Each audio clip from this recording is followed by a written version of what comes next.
Hey everyone, Rochelle back with you on Losing It on Keto.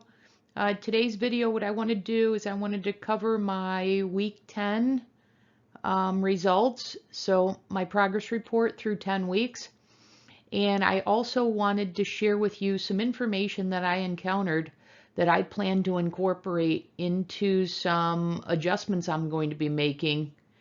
And so I want to explain that to you. So today's February 6th, 2023. So I weighed myself today because yesterday completed 10 weeks on the protocol. And the result was I lost 2.2 pounds last week. And through 10 weeks from where I was the prior week, that puts me at exactly 40 pounds lost. And that averages out through 10 weeks, 40 pounds. That's an average weekly loss of 4 pounds a week. So in all candor, based on how I felt, I thought I was going to see like a 5 pound, 6 pound weight loss like I saw back in these earlier weeks or in week 6. Obviously you see that didn't happen. I don't know if these 2+ pounds are my new normal or not. And that actually I'm going to cover again because that starts to touch on some adjustments I'm going to make. But anyways, for now, I just wanted to convey to you how I'm feeling. I felt like I was going to lose more than what the scale actually showed. So moving on, last week you see day by day what the calories were. So for the week, I guess I had a low of 729 to a high of 885. For protein, a 96 of a low to a 118 of high. And in terms of fat grams, 22 grams up to 29. And the overall total carbs, 32 to a high of 48. And net carbs, 16 to a high of 31. And then you see the protein to energy ratio breakout from a low of 2.1 to a high of 2.6, and then the protein, fat, and carb percentage here. And then down below that, you see what that averaged out to be for a week. So 801 calories, 107 grams of fat, 107 grams of protein, 26 grams of fat, 36 grams for carbs, 20 net carbs, protein to energy ratio average of 2.3, and then on average 53% of calories coming from protein, 29% from fat, and 18 from carbs. And you can see how that compares to weeks 8 and 9. So not a whole lot of difference among those weeks. And then, as always, I want to show you what the meals looked like. So last week I had continued the 2 meals a day, and I've shared with you in the past how the turkey sandwiches are kind of a staple of my eating plan. And then, for my second meal, a lot of variations on basically having ground chicken, be it a meatball sub over the hearts of palm with the white sauce, or chicken pot pie or sloppy joes, but all of that was essentially ground chicken. And then the vegetables, I've got a variety there, but overall, those were my 2 meal a day per day. So I want to now start to get into adjustments that I'm incorporating. And the adjustments primarily focus on the number of protein meals. So I came across some information. I started to connect some dots. Light bulbs started to go on. And I wanted to bring that information to you as well. So along those lines, it's good to recall as I get into it, good to recall what the ideal protein protocol is. Because if you remember, I say I'm doing an ideal protein style, protein sparing modified fast. And what did that mean? Well, Ideal Protein had a sheet, a script that you would follow if you were doing that protocol. And the reason why I'm not specifically doing that with the packaged foods, etc., is because I didn't find those ingredients to what I choose to consume. So I wanted to do this with healthier ingredients. But the protocol was 3 protein packets, followed by a whole food dinner of 4 to 8 ounces of lean animal meat. And there'd be 4 cups of lowest carb vegetables split up between 2 meals, 2 teaspoons of olive oil, and you could split them up as depicted here, and then supplements required. And then the guidelines for the protein packet were 150 calories, 12 to 23 grams of protein, less than 5 grams of fat, and less than 5 net carbs. So, but there were 4 meals is why I'm recalling this. So, but I've also shared with you that tallied up to be 745 calories, of which 100 grams were protein, 25 grams from fat when you counted the olive oil and the fish oil supplementation, or the omega-3 supplementation, and then the carbs at 30 grams, and the distribution by percentage, as you see here over on the right. So what I had done as part of my reboot is I took this information, and rather than follow the 4 meals, I wanted to incorporate as much intermittent fasting, because I feel better doing 2 meals a day, doing an 18-6 or a 20-4 schedule. And so I consolidated those 4 protein meals to 2 protein meals, but using the same macros. And I've been doing it this way on my reboot. Well, as I said, I came across some new information, and the source of this information is Dr. Carl Goldkamp, who is in social media referred to as Keto Naturopath. So they have a Facebook group, they have a YouTube channel, and they call their program Precision Protein Sparing Modified Fast. And it's funny because they call it precision because there's a precise way of doing this. And so I just find it funny that, Ideal Protein had their script or their sheet. So that was their quote unquote prescription. And now you have this here. So I find it funny that they're essentially very similar in terms of science, but labeled differently.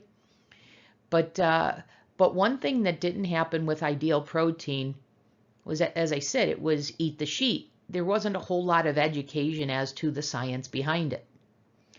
But when I came across Dr. Goldkamp's channel, he was explaining some of the science behind this. And then even though Ideal Protein never stated this is why they structured the program that they did, I could see the correlation between this science and what their protocol was. So like I said, I started to connect some dots, some light bulbs started to go off, and I wanted to share that with you. So, so I took this slide from Dr. Goldkamp's, one of his presentations, and what you see here, MPS stands for muscle protein synthesis, and MPP stands for muscle protein breakdown. And he describes that, when you're in autophagy, you're breaking things down. But you also need to build things up. So you need to have muscle. In muscle, that's a building, a synthesis. And so you need to have, a balance there, or you need to be mindful that you can't just always be in autophagy, for example. And so what he noted here is that if one consumes 3 protein meals a day, the yellow line here is the muscle protein synthesis, and then the red line is the muscle protein breakdown. And so this red line is the constant, okay? But by consuming these protein meals, what you find is you increase the synthesis such that it surpasses the breakdown. So the green is the muscle building. So you see that happens by these protein meals.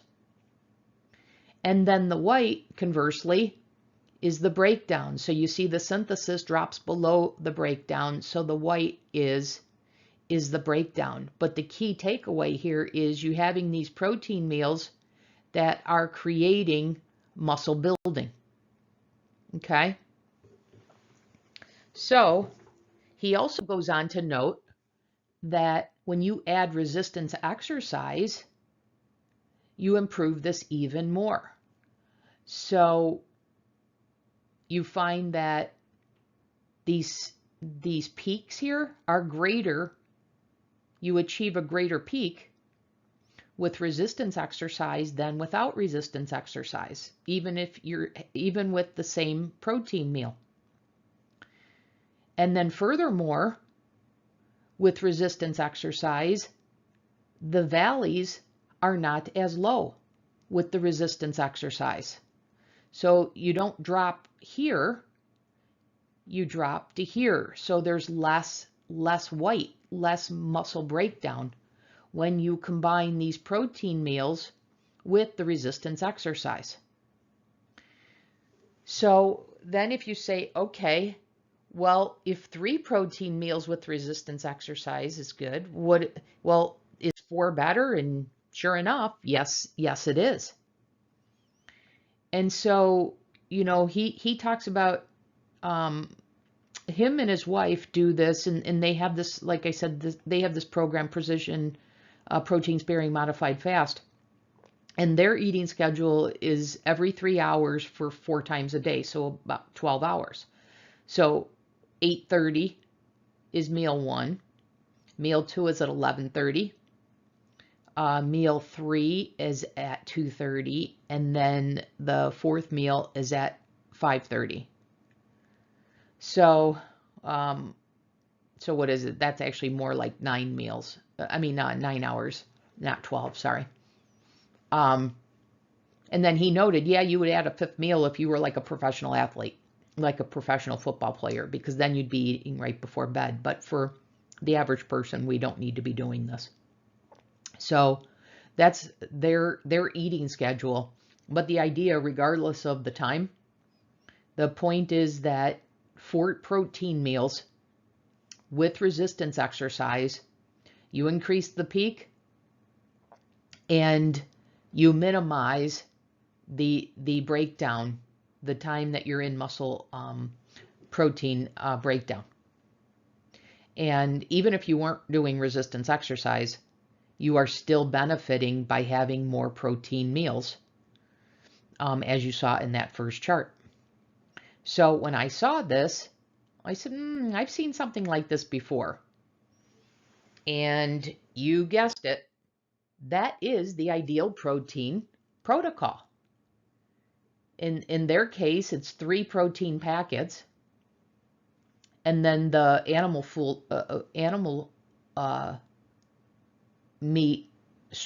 source of protein for dinner. But these are 4 protein meals. So now I understand why they structured this. I couldn't understand why they didn't incorporate intermittent fasting more. Now I get it. So that was pretty interesting. And so I'm going to be, as a result of this, introducing this schedule more than what I have been doing. I'll continue to follow the guidelines for what these protein packets will entail, following these here. But doing the 4 meals, 4 protein meals rather than 2 is the key point here. The other thing he introduced is something called the leucine trigger hypothesis. So they had this hypothesis and then it was proven out, but leucine, first of all, is an amino acid, okay? And what they noted is that you have to achieve a relatively high dose of leucine in order to achieve muscle protein synthesis. And so what does that mean? So you see here, if you have a lower dose, you don't really trigger it. You want to be at this level here. And so leucine is an amino acid. And there are foods that are richer in leucine than others. But what he conveyed is that in your protein, you want to shoot for about half coming from leucine, and then the other half from the rest of the amino acid profile. So it's something I'll be mindful of. It's something I'll be incorporating. And just another point on, prioritizing protein, because in essence, all of these, precision protein sparing modified fast, PSMF, my IdealProtein style, they all are philosophically similar in that they prioritize protein. And, it's important to note, like your white blood cells are protein. So anyways, just coming back to the leucine. So here you see leucine-rich foods. So in the upper left-hand corner, you see the chicken breast, 3.5 ounces or 100 grams, 2.3 grams of leucine. You'll see the filet there is a bit more. But I want to draw your attention to a couple things. So the bottom right, the soy protein isolate, 30 grams being 2 grams of leucine. Well, now I know, if you remember, I said one of the reasons I didn't want to go along with the IdealProtein program of consuming their packaged products is because a lot of their protein came from soy protein isolates, and that's not an ingredient that I want. It's not the quality protein that I want, but I can see why this was one of their staples, sources of protein, because of the leucine. So I better understand the why now listening to Dr. Goldkamp. The other thing I wanted to highlight here is in the bottom left corner, the whey protein isolate. This actually, in this chart, this is the highest level of leucine. For 30 grams, it's 3 to 3.5 grams of leucine. So knowing this, I have whey protein isolate. I took it out of my chosen foods because, in the keto world, you hear, oh, whey increases glucose. You have more of an insulin response when you consume whey. So I had that mindset. I took that out, but now knowing leucine, I'm going to factor that back in. And then the other things I wanted to highlight in case you were curious, an egg white is about 0.3 grams of leucine, and then the whole egg is twice that. So I wanted to share that with you. So all in all, what do I do with this? So I'm going to make some adjustments. And like I said, in summary, I'm going to do 2 adjustments. The first, I'm going to go back to the 4 protein meals. I started that today. And then second, I'm going to be more mindful of leucine. He notes that you should get about half. Well, we'll see. First of all, I think it's important just to start being aware of it. So that's going to be one of the things that I incorporate this week, is just more awareness. Because the primary source of my dinner protein comes from chicken breast. So I want to do some calculations, say how much leucine am I getting. So that adjustment is just to be mindful, and then bringing the whey protein isolate into you know, my repertoire of what protein sources I leverage. Okay, so that's all I have for you in this video. And actually, I'll mention one other thing. There's some additional things that they do in their precision protein sparing modified fast protocol that's not in the IdealProtein protocol. And so, you know, if I find that I need to tweak this anymore, I have that source of information that I can leverage. And if I do that, I'll bring that to you. If you're curious, you know, I shared with you his channel, the Keto Naturopath, Dr. Carl Goldkamp. If you want to learn more, you can go there. But if I choose to incorporate any of the other strategies that they utilize, then I'll bring that to you. But for now, these are the adjustments I'm going to be making. These are the whys I'm going to be doing that. So wanted to share that with you. So that's all that I have for you now. I've started week 11. I started the 4 protein meals, and I'll have a similar video for you next week on my progress. You know, what did the week 11 result yield? So with 4 protein meals, did I see a difference? Okay. So that's it for now. As always, I hope this was helpful, and I will see you in the next video.